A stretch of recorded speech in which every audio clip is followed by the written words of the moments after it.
Hello Internet, we have two 2080 turbo blower cards from Gigabyte. At least that's what I thought when customers sent these over to me. It turns out one's a 2080 Ti, so who cares? We'll fix them both. This one's reporting errors on two chips side by side. Don't know why. We'll have a look around. My guess, maybe something knocked off on the back, or maybe board twist that ripped pads and whatnot. Who cares? This one's completely dead, no detect, because we have damage in here. So if we were to power the board, I kind of wonder what's going to happen. I already tried to boot because he said artifacting. So we're pulling 1.4 amps, so that's good. That means the card is powered, but there is no detect. And I've already looked on the card, and I saw this. Very little damage, easily repairable.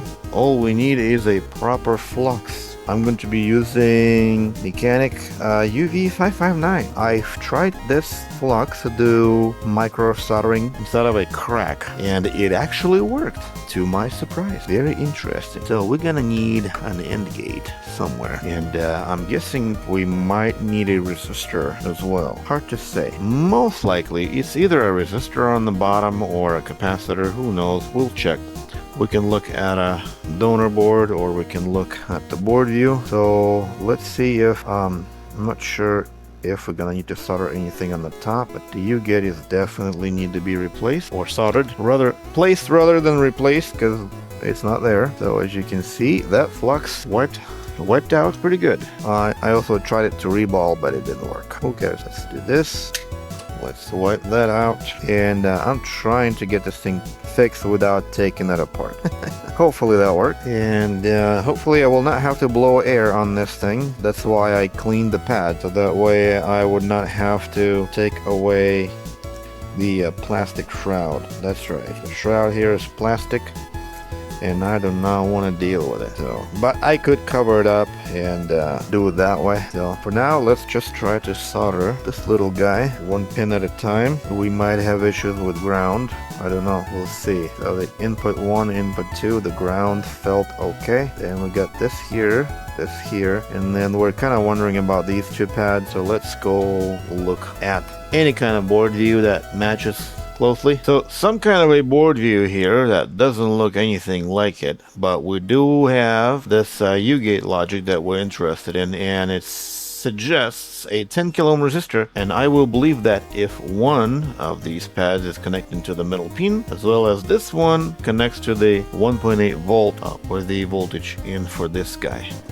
Basically, to confirm that, we're gonna need to see, and I think that's true. Yeah, I think that's what it is. So we're gonna have to check and see if this connects to here, correct, and if this connects to here, correct. So it's gonna be a 10K. Here we go. 10K is the most common resistor ever, so be sure to get hundreds of these. So let's go and solder that down using them tweezers like this. Maybe add a little bit more solder on this end. Looks a little dry. Maybe you see if we can do it this way. Can't, I think. I mean, it looks good, but I want that resistor to float, to kind of flow a little bit on the board. There, that's what I wanted to see. All right, let's wipe this off and try to boot the card, see if it posts. I don't think we're missing anything else. Oh, we could look around and see if anything else is knocked off. There could be memory errors too. So we just need to run the card first and see. Don't know if there are any more components that... I don't think anything else needed to be populated on the top of that U-gate, but who knows, we'll see. So 12080 Ti, if it posts, we're gonna go straight into the memory so we can run a test, make sure there's no secondary problems, and which I'm sure there will be, such as need new paste, and the card is posting. Perfect. One card is fixed, almost. Need to make sure that we don't have any errors on the memory, and then run some tests, make sure it's not overheating, which most likely it probably will, because it's kind of old. So let's see, we're gonna go 2 and 3, 2, 3, and let's... Ooh, that looks beautiful. Holy cow. Jeez, I have never seen anything like that before. Makes me wonder if there are any more resistors that are knocked off, or the card was tossed around, played football with, and now it's got damaged core. Hard to say. We will see. More than one chip, serious problems. One chip, small problem. Alright, and we're almost there. Two chips. Two adjacent chips, most likely small problem. So A1B0, let me note that on my notepad. No detect, U-gate ripped off, U-gate replaced, errors on A1B0. Perfect. Alright, shut this thing down, and we can probably have a look around in the general area of those chips, which will be A1, wait, what? Did I say A1B0? Oh, that's not good. So the A1 is going to be here, and the B0 is going to be here. So these two chips are 300 miles away from each other, which means that the damage is not, there are no ripped off components or anything. That means that the damage is actually, we actually need to redo these chips. Most likely Samsung. So let's take the thing apart, see what's under there, and get those chips either reballed or replaced. Probably Samsung. Wow, I am shocked. We have Samsung here. Wow. And we have these pads that still have a film attached to them. Why is that? Why? What these pads do and why they have film. Let's remove the film. So with the film, oh, this must be some kind of a Wi-Fi wireless heat transfer film. I don't know, who cares? And one more here. Yes, see, that's special film. Not exactly sure what brand. Who cares? We're gonna, that's probably what the brand is. So we'll try to reuse this as much as possible. And I got a feeling that this pad not even supposed to be here to begin with. I do not recall seeing that here in my 2080 Ti DIY repaste manual. But regardless, so we got errors on this chip and this chip. So either the board was bent like this, which would potentially disconnect the chips from the board under the core, or the chips, hard to say. But given the fact that this is Samsung and someone had already opened this cord, I'm gonna try to lift these chips, see if I can find anything under them, and hopefully that's it. Hopefully we won't have to reball this thing, because I do not want to be reballing this thing today. I just simply don't have time. So let's do that, see if that helps.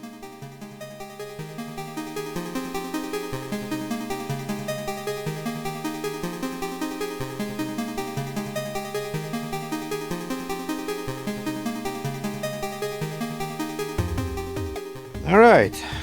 4 chips did not survive. I redone the 5th one just in case, and I'm back from redesigning my thing. This is like the ugliest version of it. It's like a 1.0. I'll be redesigning that. If anybody knows, this is a Reflow Pro. I absolutely despise this piece of trash. Terrible design. Software is a piece of crap, and the whole workflow is just terrible. There's no manual controls. You can't just set the temperature to what you want. That is why I'm reusing this mechanic heat plate to allow me to set the temperatures super easy and super quick. Something that the developer of this thing is completely neglected and not listened to my advice to implement a simple temperature setting interface. So I will be implementing this connector here. It's gonna be like 1 connector, 2 connector. That's gonna accept temperature probe like this. So that's gonna go, you know, in here, and then that's gonna go into your microwave or whatever, what have you. Then the switch is going to select, I'm gonna have this one here, this one's gonna stay on the left, and this switch is basically gonna change which of the unit are connected to which of the probes, because otherwise there will be reading conflicts between the 2 units, because I cannot connect them in parallel, so obviously I have to have a switch. But they will be both powered at the same time, so that's why I need a switch, 2 ports, and this one will have a separate temperature controller, or monitor rather, sitting on top of it like this, and then this one has 2 sensors built in. This one only has 1 sensor that's going to display it here, and that's going to be a 2nd sensor reading. So that's basically what I'm doing here. Let's get back to this 2080 Ti. No short in memory. This is probably 12. This is probably 1.8. I think we're good. Alright, let's plug it in, run the memory test, and hopefully it's fixed. But once again, Samsung has given us problems. No surprise there, it always does it. I do not like Samsung, but at the same time I like it, because it's cheaper to replace a Samsung chip, or however many there are that broke their pads, than it is to replace, say, oh, forgot to plug in the USB cable, than it is to replace the board. So Micron will rip the pads off the board, whereas Samsung will lose its own pads. However, you have to consider the amount of force required for the Micron to rip the pads off the board is quite significant, whereas Samsung to lose its pads is very little. You can literally fart on your graphics card and the Samsung's going to be shedding its pads. So in that regard, Samsung cards with Samsung memory are much more fragile, are going to break a lot sooner because people can't handle graphics cards gently enough. But it is what it is. Alright, let's, what are we doing here? Yes. Okay, so that looks a lot more healthier now. And also on the bright side of the Samsung is that even though there are hundreds of rip pads, the core might still be okay. But I'm gonna have to put it together, run some tests, hot and cold, just to make sure that everything's great, you know. So, but as far as that goes, we're done with the 2080 Ti. I'll be testing that later, make sure that there are no micro cracks would manifest themselves under the core as a result of heat cycles when we're going where we're going from hot to cold, cold to hot, etc. And we're done here, almost. And since it's already late, I'm probably gonna do this one tomorrow. 2080, some errors on memory that I always forgot which ones there were, and hopefully this was educating, maybe entertaining. Don't forget to like and subscribe, maybe, and I'll see you later in the next video. Goodbye.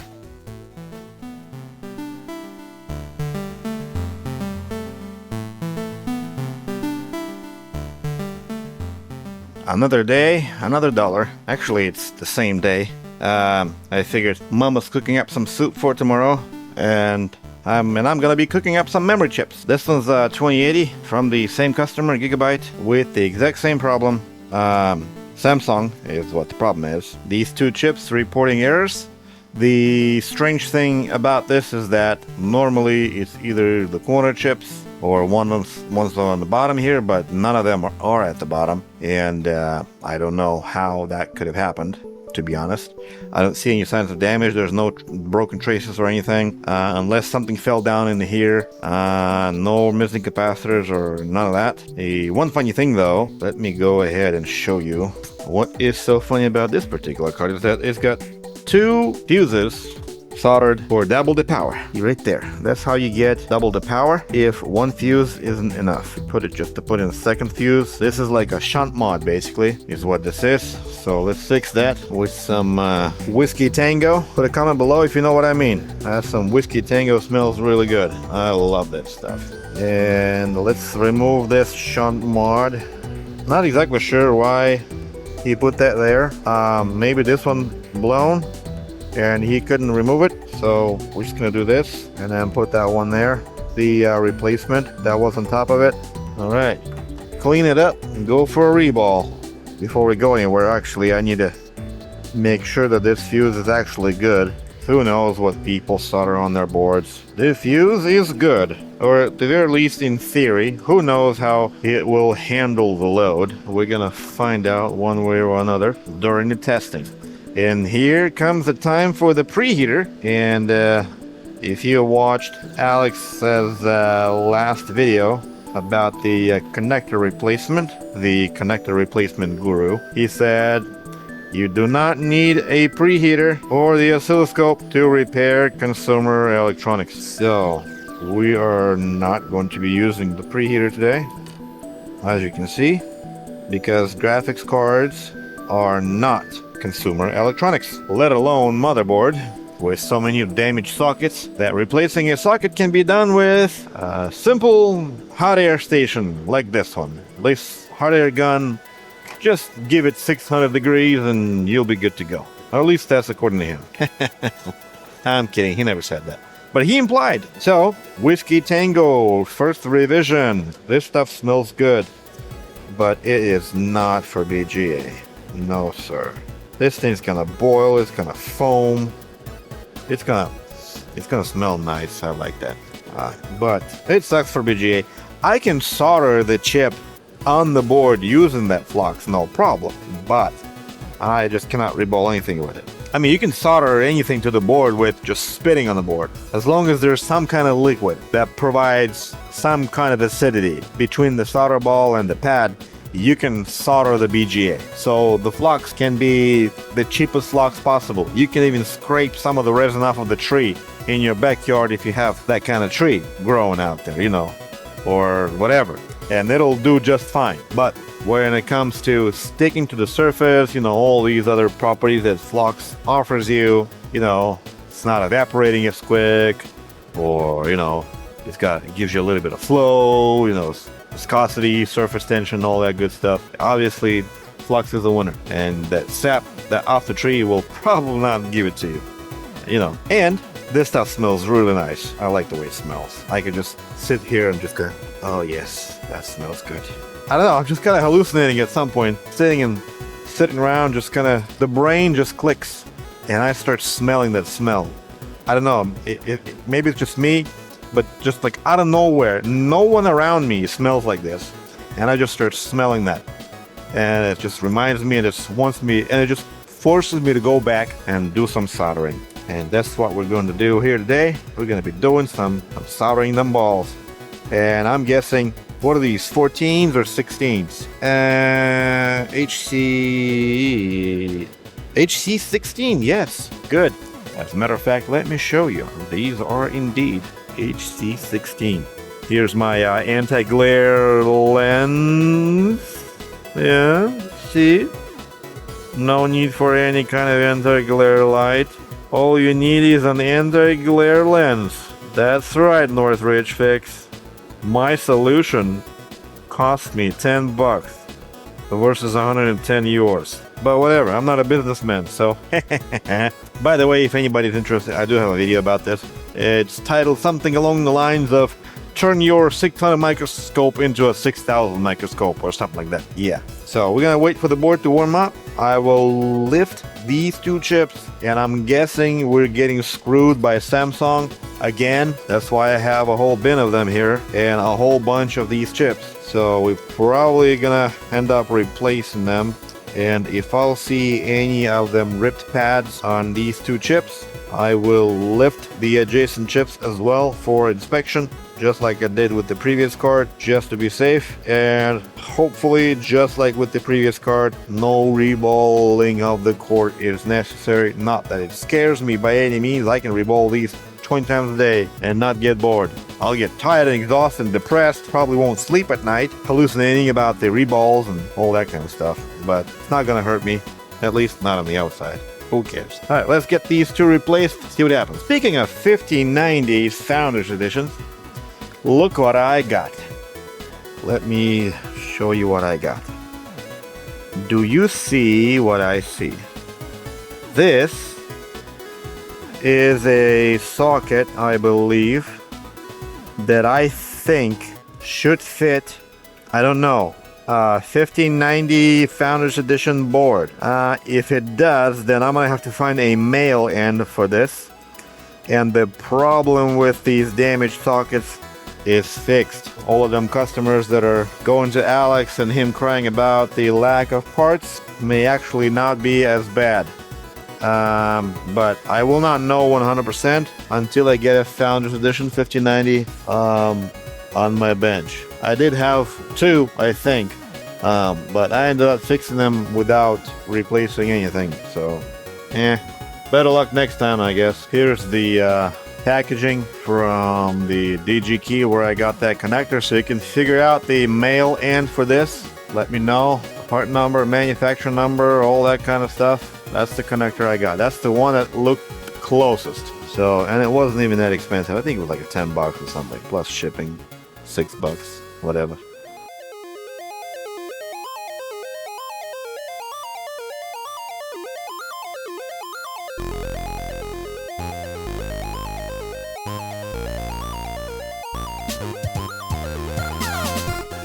So that's a little sketchy. None of the chips that I removed have any rip pads. At least it doesn't look like they have. So what's sketchy about that is that normally you do not get errors on two different chips side by side. Unless there are issues under the core with a solder crack and whatnot, or some resistor that connects both chips went bad, ZDC or something like that. I don't remember the name of that resistor, or the signal, or whatever you want to call it, that connects two chips. I'm also guessing it could have disconnected from the chip in that particular area and then interfering with the other chip as a result. There could be basically many ways to explain the errors in two chips at the same time.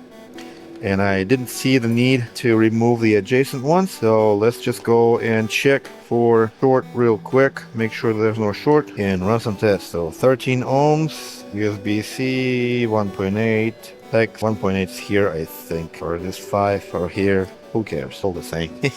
All right, the card did post before, so it'll post now. We're gonna go straight into the memory and see if the test passed.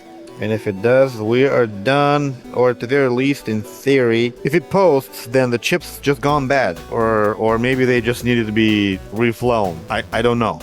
I would prefer to throw them away and not second guess, so that way I do not solder them onto another board and then start chasing ghosts for 2 days. That happened to me several times. I do not want to do that again. So 2 and 3. Let's see if that runs. Oh, we're getting artifacts. Okay, so that's good, but where are we getting the artifacts at? Let's wait and see. It'd be interesting if the artifacts are at the adjacent chips now. That would mean we could just reflow the other chips or reball them or whatever.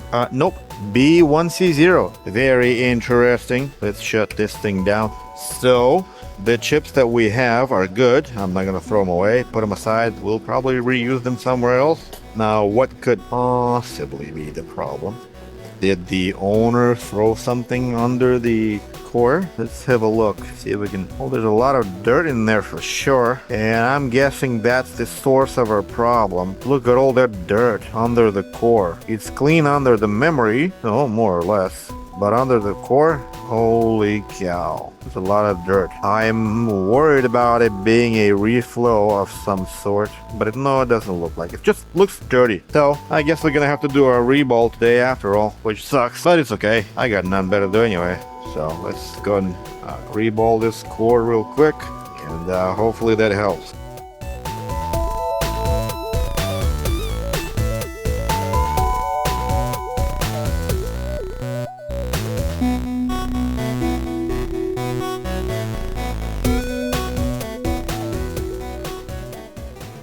Okay, reball is done. Let's plug this thing in and go straight into the memory test without measuring the resistances or powering it on in a controlled manner. We don't care if it blows up.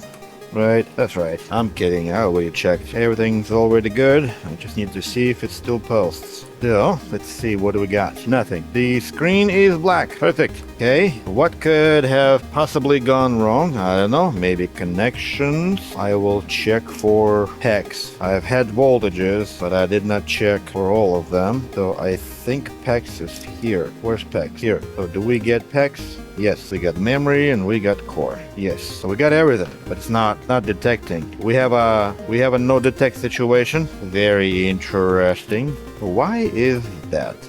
I wonder if the silicone had gone under the pads, preventing them from adhering to the solder blob that we put on the board. That could happen. That stuff is nasty. So all the data lines are good.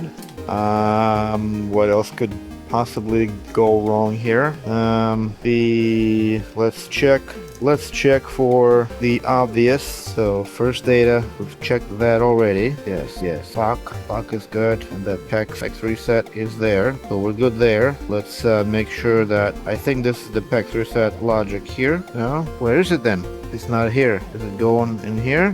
Why are you not reaching? Looks like it would be here. Why isn't it? No idea. Let's look around the board. I'm failing to understand. Where does PEX reset go? Okay, so it's supposed to go... Oh, okay, so it goes south. Never mind. I thought it went here. So this trace goes here, and then it goes here, and then it goes south, basically. Yeah, I have no idea where that goes. Probably goes in the front of the board, maybe. We could probably check pretty much any U-gate at this point. Not here either. Not here. None of that. Huh, interesting. Probably front. The That give gate's probably here. I wonder if it's this one here or something else. I have no idea. So what is happening? Let's wipe the pads here, contacts, and we're going to try and run the cord as a secondary and see if we are at the very least detecting it, and run the memory test if we do. Very interesting problem that we're having right now, I must admit. So let's go into the memory test and gonna go in here. Who knows, maybe the cord was dead and we finished it off. I do not know. LSPCI. The card is detected. Perfect. It just refuses to post. So we're gonna go 2, 3. That's gonna take a while. We're not gonna see anything on the screen because it's not testing it because the card is a secondary. So let's shut down. So if the card is detected, it should post, but somehow we're not getting anything out the display. So maybe oxidation after a heat cycle inside the HDMI port. Let's try that. See if that works. That actually does happen quite a bit. Everything seems normal, but it does not post. So let's see if it posts now. Oh, there we go. Yeah, just oxidation inside the port. So perfect. See, you learned something today. Let's go into memory and run the test. Hopefully we get a pass. Hopefully it was just that silicone that made its way under the cord, that dirt, and it looks like it isn't. This is not looking good already, so, but who knows. It looks different though. I guess we have a resistor problem or something, or maybe we have a dead core. Who knows? There's only one way to figure this out, would be to check the resistors one by one, and if they all check out, then the core is toast. So that's going to take a little bit of time, but whatever. Yep, exact same chips, exact same errors. B1 and C0. Unless I'm losing my mind here. So let's close this. B1, C0. I'm probably losing my mind here. So A, B, that's B1. That's B1. And C0. Oh, wait, what? Did I? See what happens when I do recording? I screw up. So, yeah, the C1. No, wait. We had errors on C1. This is the chip. Where's the other chip? And B0. Yeah. Okay, so so it all checks out. So we had errors on these chips. Right. Now we have errors on these chips. So we just need to reball these two chips because we didn't have errors on them. So what I'm going to do is kind of want to try these chips. And so that way I don't have to charge the customer for any chips. And that's great. That's great news. It means we're getting somewhere. We're just not getting there the way we want to, but we're getting there. And it's okay. It's Friday. Doesn't matter if it takes a little longer than we wanted to. I mean, it's what? It's almost 1 o'clock in the morning, so that counts as Friday. So let's reball these two chips and solder them in places of these two. That way nobody gets mad. Customer had to pay for 4 chips for the other card. But this time we're gonna do everything we can so that we can reliably fix it. And I'm guessing we didn't even have to reball the core. We just needed to reball the chips. And if I wasn't recording and talking gibberish all day, I would have noticed the problem and would not have done what I've already done. But then you wouldn't have anything to watch. So it's a win for both of us. That goes on. Balls go in. Shake them. Pour them out. Take them out. Put it there. Heat it up. That's it. So that goes there. Let's give these balls a heat treatment. Anti-glare light off, anti-glare light on, anti-glare light off, anti-glare light on. Not a light, just a lens. Yeah, $10 lens. And the glare is gone. Look at this. Look at these chips. You see stuff that you haven't seen before. There. Amazing. Look at this. What more do you want? Can I, brother, get a like for this? Come on, just a couple of more degrees. There we go. Looks beautiful. This looks beautiful, man. All right. Let's put this thing on a preheater and replace these chips real quick. Being careful, of course, we do not want to overheat the original chips because we plan on reusing them. That's right. So that way we do not need to charge the customer for chips. If anybody cares, the Nano, no, it's not a Nano. Nano is this. Where's Nano? This is Nano here. Yeah. This is a 559 mechanic, and this is nano mechanic. This is good for micro soldering, like crack repairs, as I already said before. Not good for this stuff because it likes to foam. It's foaming up. It's not boiling. It's just kind of foaming a little bit, which is annoying, and it doesn't want to flow under the the core. So I'm not gonna be using that for this kind of stuff. It's not foaming anywhere near as bad as the Blackbeard stuff, but this stuff just smells so good. You're just tempted to use it no matter what.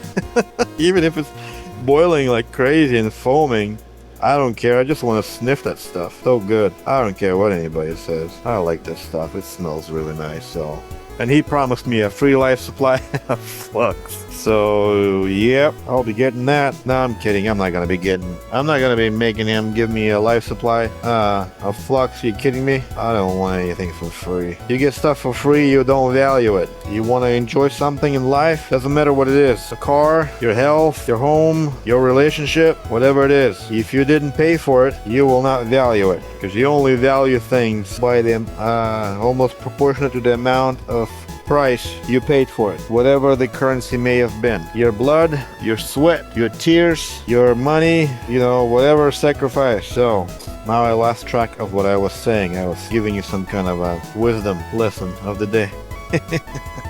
Who cares? You see this? All that's boiling. It's not so much boiling, it's just foaming. And that foaming kind of blinds me sort of when I do stuff. When I try to solder, let's say I'm trying to solder the edges of the driver MOSFET here, and I can't see the pins. That stuff is just foaming when it's fresh.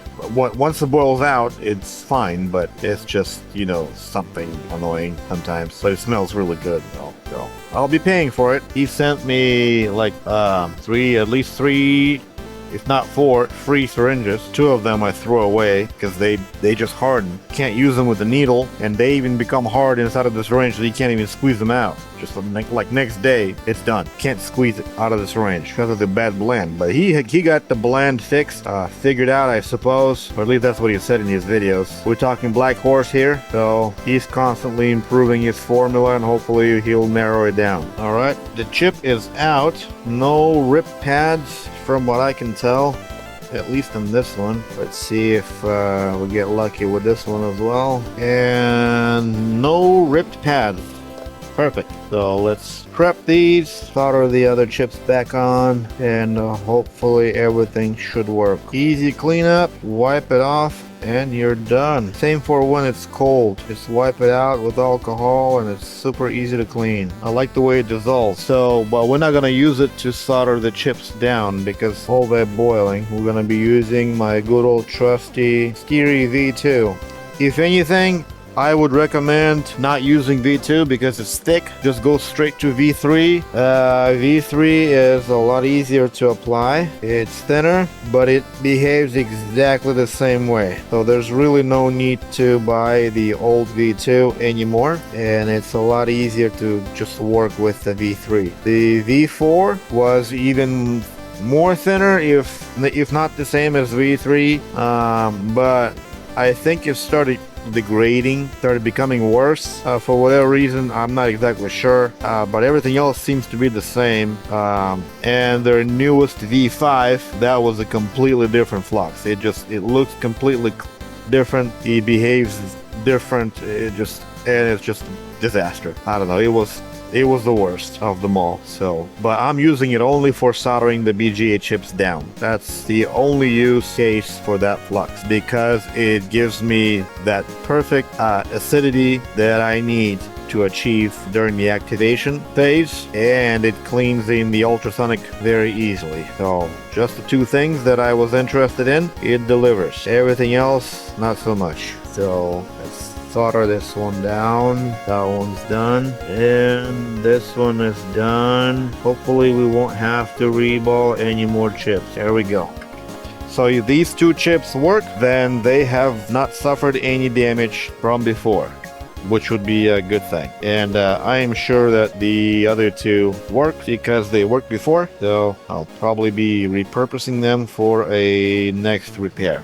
Alright, let's go into the test and see if the other 2 chips are good. And hopefully I can go to sleep tonight. That will be nice. All the way after 1 o'clock in the morning. Did I press? No, I did not. Oh, I did not press F8. Oops, gotta restart. Dang it.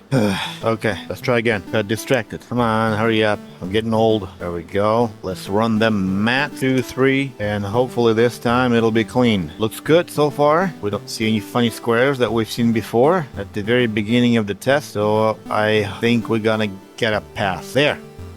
We got a pass. Short is gone. That's right, I said it. Sue me. Anyway, I'll put this thing together, run all the usual tests. Hopefully everything goes well. It should. And thank you for watching again. And thank you for sticking around all the way to the end.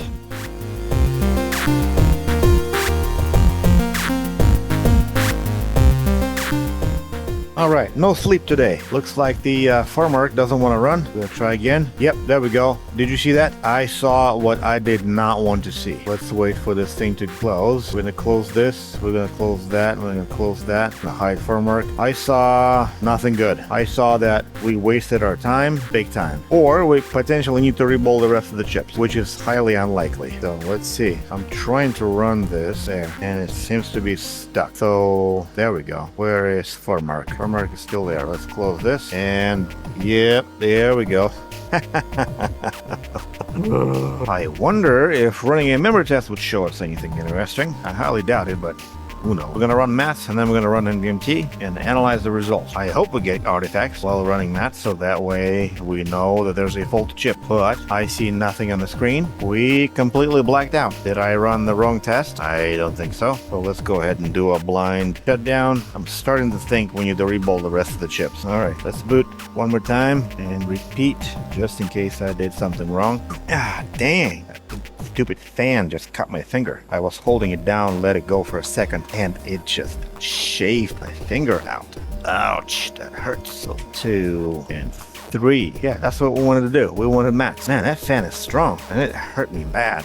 The gigabyte. I think maths is gonna pass. Yeah, maths pass. What about the NVMT? Let's look at the NVMT. I don't see anything that I want to see. D1. So possibly issues with the D1, so that's probably worth looking at. Yeah, so D0, D1, so we're gonna look at those two adjacent chips. Let's run maths one more time. That stupid fan almost cut off my finger. But I'll do that tomorrow, because right now it's already late. I need to go get some sleep, and my head hurts too. So let's close this, shut down. So both of the D chips, we probably gonna need the reball, unless something else went wrong. My finger is not bleeding, but it's kind of like a paper cut.